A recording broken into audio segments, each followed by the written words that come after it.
a statement following the announcement of a ceasefire between India and Pakistan.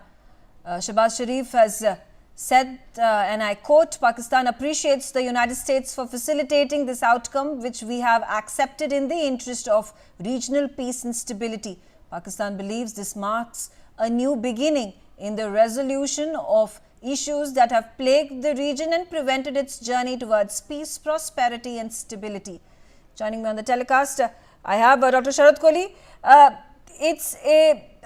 This is something that was expected of Pakistan, but nowhere in any of those media reports, in any of these Pakistani media channels and outlets, has this piece of information been mentioned that Pakistan was the one that called India and appealed for a ceasefire, appealed for cessation of military operations, and India obliged.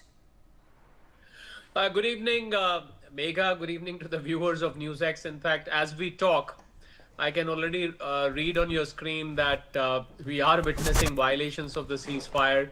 There are sirens being heard. There is anti-drone system activated. We are hearing the blackouts also. So the same story seems to be cropping up again. So first of all, we need to see whether this ceasefire is going to last, how long is this going to last, because India has made its position very clear that even an act of terrorism would be considered as an act of war going forward. That is, in other words, zero tolerance. And, just to give you a very brief background, Megha, IMF meeting happened last night. And, the sanction of $1.3 billion was made as part of the total package of $2.4 or $2.3 billion or $2.6 billion. And everybody was wondering, and I was one of the panelists on your channel yesterday when I was with Rishabh, and I told him that I'll be very shocked if this is granted. And indeed, I was shocked when this was granted. So obviously in the background, what must have happened is, because IMF bailouts do not come without strings attached.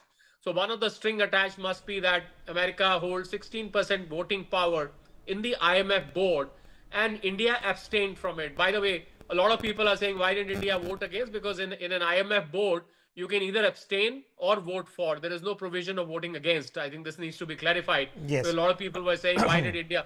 So coming back to the point, so there must be string that you have to stock. So I think the call from America went down to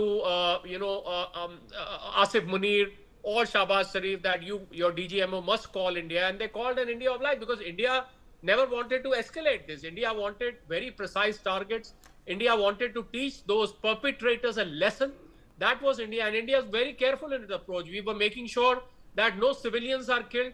We were making sure when they were shielding the Lahore civil flights, Lahore-Karachi civil flights, while this whole operation was on, India made sure that no civilian aircraft and no civilian was hurt, whereas Pakistani were targeting the civilians. So India never wanted this to escalate. India is a growing nation. We are the fourth largest economy in the world. Our focus is to grow our country rather than focusing on, how to destroy Pakistan. We wanted to destroy terrorism.